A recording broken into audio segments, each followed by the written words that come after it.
o manancial superior das águas de Gion, e as canalizou para baixo, para o ocidente da cidade de Davi. Eu vou ler mais uma vez, versículo 30. Foi Ezequias quem tapou o manancial superior das águas de Gion, Glória a e Deus. as canalizou para baixo, para o ocidente da cidade de Davi. Capítulo 9 do Evangelho de João, o presbítero leu 8, capítulo 9, fala sobre a cura de um cego de nascença. Vou ler alguns versículos a partir do primeiro até o versículo 7. Glória a Deus. Aleluia.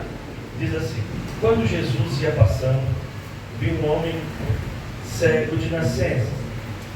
Os discípulos de Jesus perguntaram: Mestre, quem pecou, este ou os seus pais, para que nascesse cego?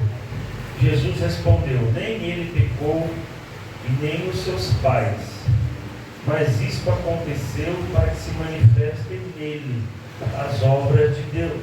Versículo 6. E tendo dito isto, cuspiu na terra, fez lodo com a saliva, aplicou-o aos olhos do cego e disse: vai, lava-te no tanque de Siloé, que significa o enviado. O cego foi, lavou-se e voltou vendo. Amém, irmãos? Amém. Palavra conhecida, capítulo 9 aqui do Evangelho de João. Glória a Deus. Quando nós lemos os Evangelhos, irmãos, nós vamos ver dentro dele a biografia de Jesus.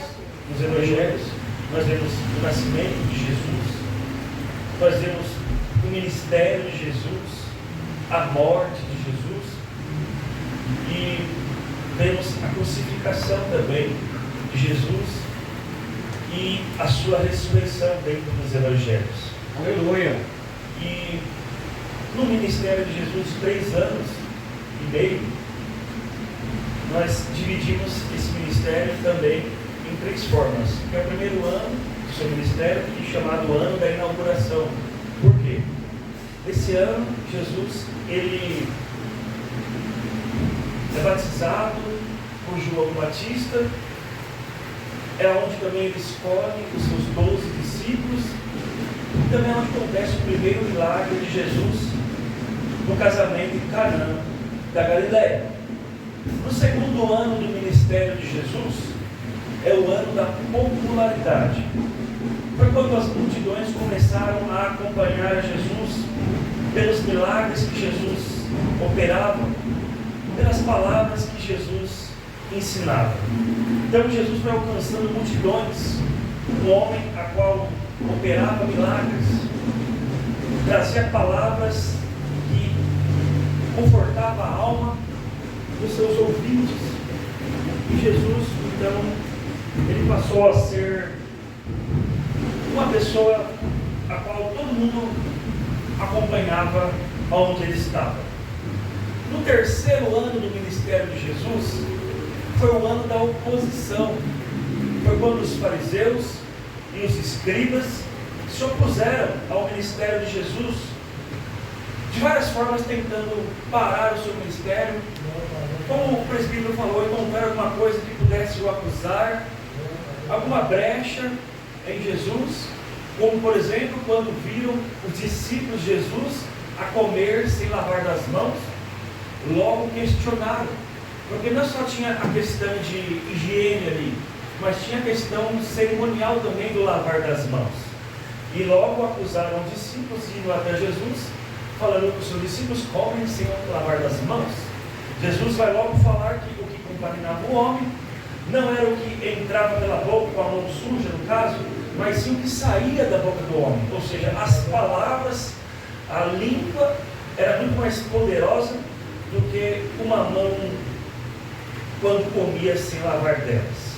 Aleluia. Jesus, nesse último ano do seu ministério, ele teve fortes guerras espirituais com eles. Eles tentavam de várias formas encontrar brechas, como eu falei para os irmãos, e Jesus, muitas das vezes, deixava eles entender o significado quando falava, por exemplo, em parábolas. Ele respondia aos fariseus, os escribas, com parábolas. E nem os discípulos também entendiam. Depois iam até Jesus e perguntavam: Senhor, mestre, nos explica a parábola?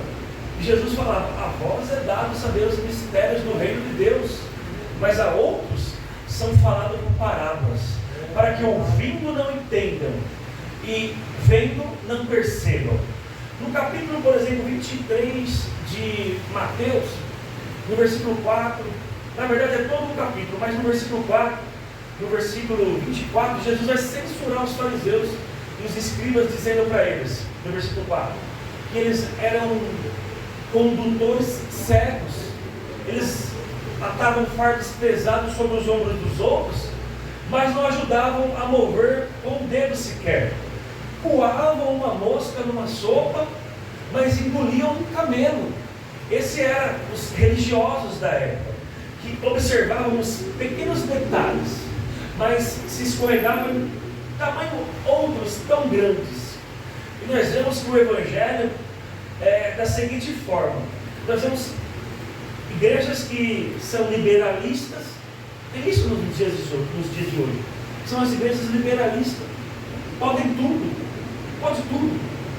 As igrejas legalistas, não pode nada, nada pode, tudo é pecado. E onde nós temos que se enquadrar? Nós temos que ter esse equilíbrio que a palavra nos ensina, de saber o que é certo e o que é errado. Igual os irmãos de Bereia, Paulo pregando, e os irmãos: opa, deixa eu ver se é verdade, deixa eu ver se é verdade.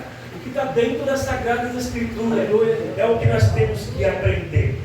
Quando nós vemos agora o capítulo 8, e é por isso que eu trouxe essa palavra nessa noite para nós, ou eu estou trazendo, porque através da oportunidade do presbítero confirmou. Porque uma vez mais vão tentar pegar Jesus em palavras ou nas atitudes que trazem então essa mulher que supostamente foi pega num ato de adultério, para ver se Jesus quebraria a lei de Moisés. Como Jesus reagiria? Se ele ia atropelar a lei de Moisés, por quê? Tal pecado era morte por apedrejamento. Era a lei de Moisés que estava falando que essa mulher tinha que ser apedrejada. Então trazem essa mulher até Jesus. Por que vão trazer essa mulher até Jesus? Porque Jesus em várias ocasiões vai curar no sábado. Então para eles, Jesus quebrava o sábado. Mas estava Jesus tentando colocar na mente deles que o sábado não era maior que Jesus, ou que Deus no caso, e que se alguém estava enfermo, não poderia ser curado no sábado. Não tinha essa compreensão errada do sábado. Jesus quis trazer isso para eles.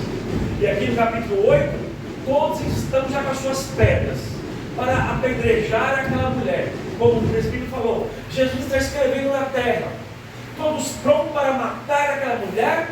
E Jesus diz: quem não tem pecado, atire a primeira pedra. Jesus vai na consciência de cada um deles.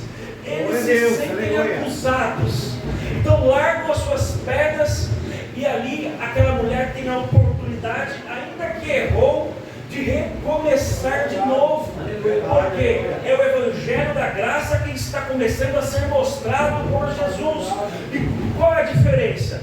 Que em meio aos nossos erros, nós recomeçar de novo, reconhecendo que errou, mas sabendo agora que tem uma oportunidade e não fazer de novo. É o que Jesus fala para aquela mulher: olha, onde estão os seus acusadores? Nenhum te condenou, nem eu. Vai e não peques mais. Então nós temos uma lei que o povo obedecia, mas que condenava o homem. Mas por que a lei então existiu, se ela só veio para mostrar o nosso erro, os nossos pecados? Justamente para isso. Paulo vai dizer no capítulo 7, se eu me falo a memória, de Romanos: é a lei pecado? De forma nenhuma. Mas eu não conheci o pecado se a lei não me dissesse o que é pecado. Então a lei veio para isso, veio para mostrar onde era errado para nós.